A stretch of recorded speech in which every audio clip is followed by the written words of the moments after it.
I would, and I am equally to blame for that because I didn't know what I didn't know so many years, and I thought I had ran a school. Why? Because I had been sitting in that physical location for X number of years, and therefore, just by sitting in that spot, that I'm therefore acquiring experience. You're not doing anything. You're not learning anything when you're just sitting there, opening your doors, teaching the same stuff you always do. That doesn't equal improvement. That's just complacency. Yeah. So I think if so many martial artists would just try you guys out and just get a taste of it, I think they would be convinced. It would make their job so much more fun. Their students would be so much better. They would make more money. Their lifestyles would be simpler. Life would just get a whole lot more easy if they had a little bit of humility and maybe some courage. I don't know, to give it a shot. Yeah, that's you know, you hit an important thing, is that the humility. You know, some of the martial artists, you know, I always looked at it, the better I got, the more humble I had to be, because the more I learned, the more I realized there was more to learn. And yeah. And when you stop learning is when you're 6 feet under, or you flatline your gross or your school, or you start going down, you know? Yeah.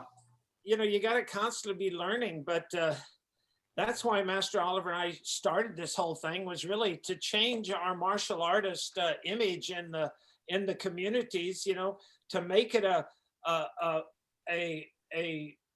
profession that you could be proud of, and it pays you financially. So we didn't lose our top instructors. We could provide a good income for the instructors, so we didn't lose them to other fields or other jobs that could make more money.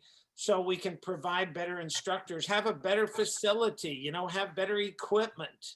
You got, I mean, following the methods that you guys teach, it's a really, really good lifestyle. If you like martial arts, you can make really good money doing what you love to do. It's an ideal scenario. But I think a lot of the confusion comes from, because I'm an expert in how to throw a punch or a kick or a choke, that therefore I know how to run the martial arts business. It's completely confused. Obviously, those are two different fields, two different sciences. And if they were to take the martial arts business as a discipline, as seriously as they took whatever it is, you know, whatever physical discipline they learned, they would be much better off. But they really should treat them honestly. I think most martial arts school owners, I don't care how long they've been in business, 10 years, 20 years, they're probably still white belts at the martial arts business. But they don't really see themselves that way. But if they gave it a shot, I think it would really surprise them and change their lives. Because, you know, you guys, when I came on board, I was surprised how I was skeptical, because I had been to other people, and I thought, well, maybe they're going to want me to change my stuff. Like, I got to make my martial arts easier or more cheesy. I was worried about that kind of thing, because, you know, I came from the jiu-jitsu MMA type background. I didn't want to water down my physical. Okay. But it wasn't any of that. You can keep all that. In fact, you can make it better, because you guys, you know, you teach us to organize the curriculum. But more importantly, you can add on to that the character building aspect, which the parents really appreciate, which gives a lot more value to the students, and then allows you to charge more money. So I think that, far from watering down your physical or you know, denigrating it in any way, it makes that part better, and then adds on the much more valuable the character building aspect that really, I think, is the key to the martial arts business. Now, tell us, you know, you had talked about, you had tried some other so-called gurus in helping business and stuff. How did you find us, and what had you found before you found us, and what was your okay? You were a little skeptical because let's see. Yeah, so I just when I got started, like I just kind of looked around online and found some very sort of low cost consultants, and it's the old adage that you get what you pay for. I spent some time with various people, and maybe some of the advice was somewhat helpful. If you were, you know, say a $7,000 a month school, these guys had the expertise to get you to a $20,000 a month school, and that's great. And then therefore that would put me more in in a range where I could afford more. So I had at least done that much. So I suppose it was a stepping stone of sorts, but getting beyond any sort of $20,000 range was not in their capacity. So you end up thinking that, wow, this is just it. This is just the ceiling. You know, this is just the way the market is. This is the way the martial arts industry is. It's around this level, the 20, and maybe if you're doing really well, the $30,000 a month gross mark, and how mistaken that is. So I was surprised when I first talked to you guys that's just that's just like the very basic white belt level. You're talking about a 40, 50, 60, 70, $100,000 a month school is well within a person's capacity if they know what the heck they're doing, if they're willing to learn these things, and more importantly, execute these things. It's something that anybody can do. It doesn't really matter what your physical style is. You don't have to change it. You can do Krav Maga, karate, jiu-jitsu. I don't really care about that. What I think that you guys bring to the table is people can keep their own style, more or less what it is, but you add in so much more: how to enroll people, how to market, how to add the character building program, and therefore how to justify raising your prices. All that extra stuff, those are the things that a lot of martial arts schools aren't doing. How to have better customer service. It's all these kinds of things that really make the difference. And it doesn't have anything to do with so-and-so's black belt in a particular style. So that's what I think you guys bring to the table. And it changes everything. I know for me personally, it changed a ton. I mean, my school just was revolutionized very quickly when I came to your guys. And then it doesn't even stop there, because I have kids. So now I have kids that can go out and as apprentices in my martial arts school, they can go out and start their own schools now. So the value doesn't even stop with me. The way that your program helped me is going to help my kids and probably my grandkids later on down the road. Absolutely. And I remember when you first started, and you remember we were in Colorado, and I pulled you to the side after one of our breaks, or during one of our breaks in between our training out there. And and it might've been even after the training that day, but I told you that, I really think that you are my guy that's really going to make it. You're really going to you're right on the ball. You're saying all the right things. Let's just keep implementing these things. And sure enough, I can remember it like it was yesterday, at the end of that first year, which, and I don't know if it was even a complete year, but by that December, you had hit your first $60,000 month. Mm-hmm. And now you were breaking the 300 range on your active count. And then I remember after that, when you broke 400, and then you were stressing, like, I don't know if I can do any more marketing because I've got so many students now. Oh, yeah. And I said, well, how many do you have and how many square feet? And we divided it out. And I said, Scott, you can fit another 100 students in there. And you went, I can? I said, yeah, let's look at your schedule. Remember how we balanced the schedule? So, I mean, it's all phases of the business. People think that it's just one thing. It's not just the marketing. Tell us about these, how you were able to grow that school, and when you hit that 80,000 mark, and that. Yeah. Okay. So there's so much. So much. There's so much to say. So when I think, to put it in chronological order here, when I first came on board, I remember Master Oliver saying your school is way underperforming, and I had, my school was grossing in the upper 20s, 30,000. My school was better than all of my friends who had schools, and he told me it was underperforming. So I thought, okay, well, good. I hope I can build it up. So when I came on board, within like the first month, because you gave me a few recommendations, we just started seeing rapid growth pretty quickly within the first 2 months. And then you had me implement, your the leadership program. We worked on marketing with events and different things. Very important. We worked on our sales process. We switched over to your 2-step system where we enrolled people in the second lesson. All that stuff just really revolutionized our entire school. We put the character building program in. All that stuff just made a tremendous difference. Within 6 months, you could see we were a dramatically different school. And now, a few years into this, I look back and I think, my goodness, I wish I had done this before. But whatever it is, what it is. But I'm here now. I'm happy about that. But I would just tell anyone who's on the fence, who's talking to you, Bob, and thinking about it, give it a shot. I guarantee you, if you do what these guys teach you, and you implement it and just put it into practice, you're going to see results. This is not just some sort of speculation. This is a proven method that works. I think the only people who might join your program and not get results are just the people who aren't serious, and maybe they take in some information and they don't execute. But that's the thing. It's a two-step thing. Take in the information that you guys teach, and then go and do some of those things. And you're going to see results for sure. Tell us a little bit. I know you were on with this even a year before the pandemic, but then during the pandemic, when so many schools went out of business and so many schools were 50% down, what happened at your school, and how were we able to keep you afloat and keep you growing during this pandemic? The schools around the country were dying. Yeah, with the COVID thing was obviously really scary. We were doing really strong right when COVID hit, but it was very demoralizing to suddenly, overnight have law that says you can't have people in contact with each other, because that's exactly what we do. So that was very demoralizing. So you guys were extremely helpful during that period, because not only for just the technical knowledge on, hey, we need to switch over to the online stuff, you got us doing that.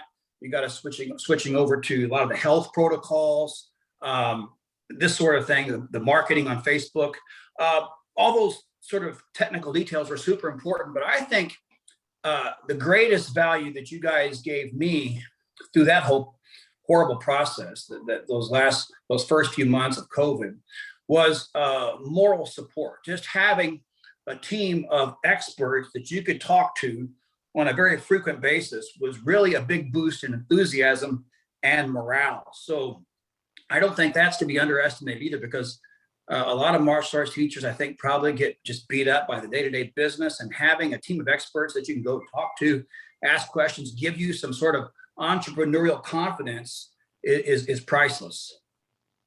Yeah, and I know during the pandemic, you had some major concerns during that pandemic, and how you were able to overcome those and keep that gross up and keep your enrollments. I remember that first big live marketing event that you did, for the Halloween month, where you had 3 or 4 live events, and then the next year, when that came around again, I still remember the conversation you had with me. You told me, I don't know if I can do those October events this year. I said, why not? And you said, because we got so many people enrolled last year from it, I don't know where we're going to put them. Yeah, it was literally like drinking out of a fire hose. If anyone hasn't experienced that, you'll never mentally go back to have, I think a lot of teachers are just used to a trickle of leads and trials coming in, and then you feel like that's the norm. But when you get this massive rush of people from a physical event like you guys teach, it's overwhelming. And man, once you get a taste of that, it's really addictive. Like, you can't stand that. You can't go back to the trickle anymore, right? Because you're so used to this massive flow, and the power to do that, the ability, I know now that I can at any point go to an event and have a flood, 100 or so appointments within a week. I mean, that ability is itself a huge foundation for confidence. And times get a little rough. Okay, boom, go do an event just like you guys teach. Now I got 100 appointments this week. I got more students than I can handle. And I tell my wife and my staff, you guys, what you've given me with this process, with the marketing process in general, with the event process in particular, that's my favorite. It's pretty much like a water faucet, a student spigot that you can just turn on, flood your school with a bunch of potential students, and oh my gosh, turn that thing off, because I got to handle this now. So it really is a tremendous amount of confidence to have that student spigot in your back pocket. And the good thing is you learn to fine tune your whole intro enrollment process, Oh man. get more enrollments, because what a lot of people do is they say to us, oh no, I sign up everybody I have that comes in. We're like 90% of closing. And I say, great, how many did you have last month? Well, we had 5 come in and we signed up 4. And I go, okay, let's, Yeah. so they say, if you can just get me more people coming in, I can sign them up. But then we get them all those people coming in, and now they're not signing them up, because now that discovers when you have a lot of them coming in, a lot more flaws. You know, Oh yeah. I always So that's a great point too, because not only when you get that kind of lead flow, let's say you go to an event, you got 100 appointments in a week. If I can stick with the sort of the water metaphor, you don't know where all those leaks are in the pipes until you put a lot of pressure on those things. So you get that kind of lead flow coming in, you're going to see your sales process probably sucks, because they're going to be just falling off left and right. No. So, and that was a good learning point for me, because with that kind of volume, I didn't want to, lose any of them. So you came in and helped me a lot with the basic enrollments, because that really exposed, having that kind of volume really exposed the flaws in my sales system. So that helped a ton, because then I had to clean that up. You know what I mean? So that was a huge catalyst for me to improve my sales process. In fact, I think that's where I honestly learned how to sell the most. Obviously, you get a lot of practice because it's one person after the other. But again, you really do see your flaws and how to handle the objections, because they're coming very frequently now. So that sort of sales sparring with that sort of frequency and that sort of intensity, I think, was a great learning experience for me. It made me a much better martial arts salesperson.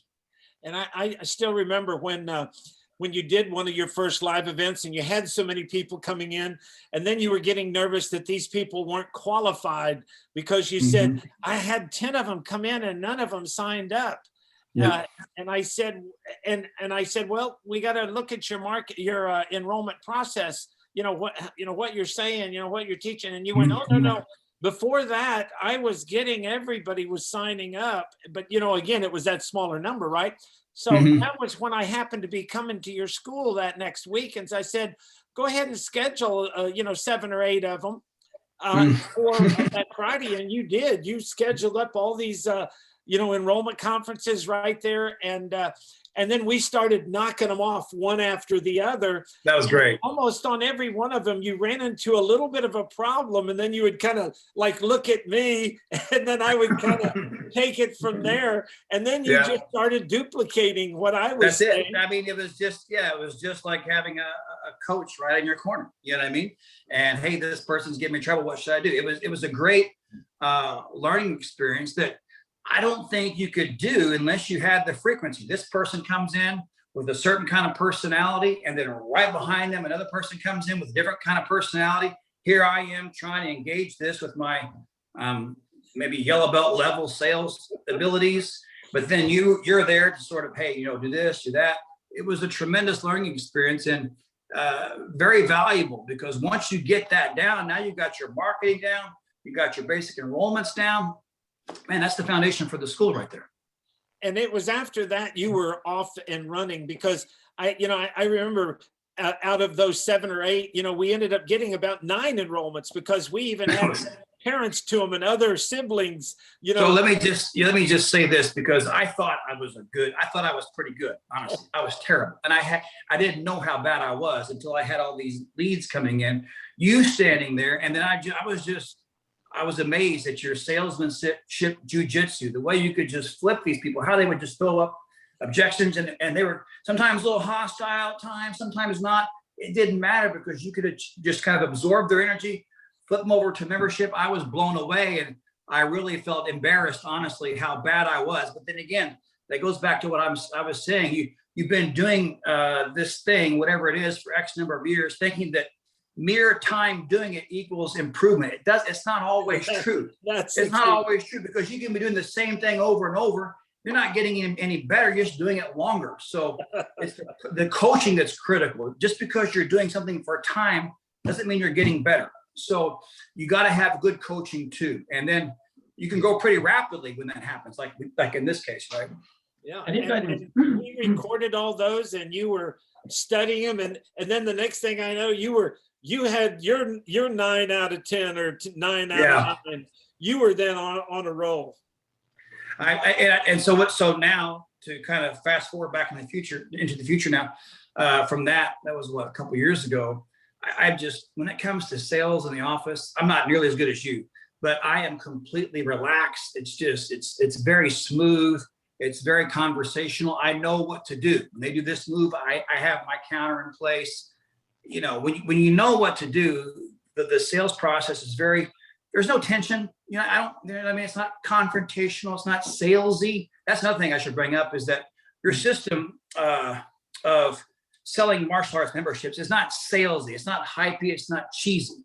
It's just very smooth and conversational, and actually very easy, because you teach us how to provide a tremendous amount of value up front, so that the membership for a mom who's interested in helping their kid, it becomes kind of a no-brainer, because they're getting so much value. You know, say for every dollar they get $10 in value. That kind of sale is easy because you're providing so much more value. They're like, sure, here, they'll pay good money for that because you're giving them so much value. So it's, your system is not in the tricky dicky sales wordy tactics. It's just provide a tremendous amount of value. Most of the sales is done on the floor by the teachers, by the actual product. They walk into your office and you're just sitting there, and they're pre-sold because of the value of the product. And so salesmanship is very easy there. Yeah, okay, you can answer some objections on time or money, and you should have that. But really, you don't need a lot of salesmanship jujitsu when the product is so darn convincing in the first place. And you taught us how to do that. Yeah, and you really ran with it. You know, when I saw you do it afterwards, you know, your feedback afterwards and the way you were doing it. And that's why when I told you in Colorado, the questions you were asking at those big open meetings, the responses you were giving, you know, it's like having a student in class. You know which ones are going to be the champion. You can see which ones are coming along that are picking it up quicker than the others. And that's where I saw you then. And that's why, you know, I pulled you to the side, and I was excited for you because I knew that there was a bright future ahead for you, but no different than that student you have in your classroom that's going to make a great black belt. And then when you get him up to that black belt level and you see the change in his life or the improvement, it gives you that good feeling.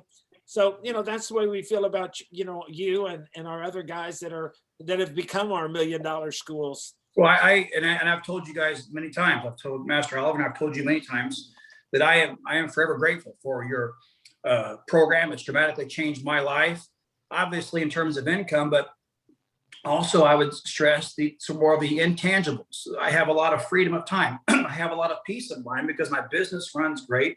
I don't have to worry about it. I have time available, extra money available to spend on my kids, to do some of my other hobbies that I like to do.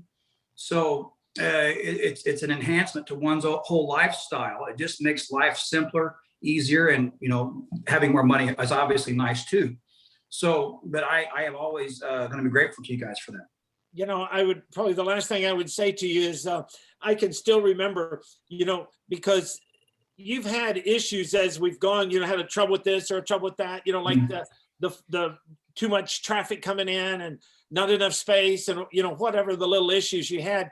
One of them I can remember that we helped you with that really, I think it changed your whole way of life, was your staffing. I still remember when your program director and your head instructor both left on that weekend. You called me on Monday and said, I can't get a hold of my instructor, or maybe it was even Tuesday. You said, I can't get a hold of my instructor or program director. So what do you mean? Well, they left on Saturday, and didn't they leave the keys on the desk? Yeah, left with a 4 hours notice. And you was like, what am I going to do? And so we regrouped and we looked at who you had available, and then kind of refounded your staff. And then all of a sudden, it became a family thing. I can say so much about that. That's a really good point. Staffing, how to run a staff, how to run your staffing properly. again, I have so many martial arts school owners who do this like on a buddy system. Like, oh yeah, one of my black belts is doing it in exchange for lessons, and there's all this kind of informal. But he won't show up half the time. So what am I supposed to do, Scott? Well, this is a crappy relationship anyway. You need to have someone you can fire. It's just, and I so many of my friends, they make these egregious fundamental mistakes, and I'm trying to tell them, hey man, you should try out Stephen Oliver's program. And they think, oh no, I've got it. I've been doing this for 20 years. Okay. Well, you go ahead. And I guess, between Master Oliver and I now, we've almost both, between us almost have 100 years of running martial arts schools experience. Of course, when I say that, he likes to say most of that is me. Mm-hmm. But isn't it interesting how many martial arts teachers don't have those same virtues they're trying to teach their students, right? That they don't have the humility, the open-mindedness. Sometimes they don't have the dedication. Sometimes they don't have the mental toughness to do that in an entrepreneurial sense. You know what I mean? So I think a lot of times what's holding them up, whether from doing your program or maybe if any of them have done it and haven't succeeded, and I'm sure there are some of those, it would be in a sense their own fault, their own lack of virtue, their own lack of assertiveness, their own lack of courage, or maybe not studious. I don't really know because I'm not there on your end of it. Yeah. But the system works, right? If you take it and apply it, it works. It gives you a tremendous amount of confidence and peace of mind, because now you have a business model that works. You can multiply that in multiple schools, or you can just chill out and stay in your own school and have a very simple life full of peace of mind. Awesome. And I know you got the whole family now, your wife and the kids. Yeah. I mean, they're all great learning how to be instructors, and some of them are already great instructors, and you got the little ones. And tell everybody how many kids you have now. Yeah, 8 kids, and one's married and moved out, but I got 7 kids at home, and they all help me at my school, and they all do a fantastic job. And I'll say this too, that having that ability, I don't know how many of your clients have kids, but I will tell you this, it's a great way for your kids to grow up and learn virtue too, to operate in a business, teach your kids how to be teachers, teach your kids how to run small groups, teach your kids how to teach character skills. It's a great benefit for your own kids as well. So that's another one of those intangibles. Makes those leaders. Well, thanks for sharing that with us. I think it's very informative, and congratulations on the great job there. And, looking forward to come down and seeing you pretty soon here. So we'll keep in touch. Okay, thanks. Appreciate it.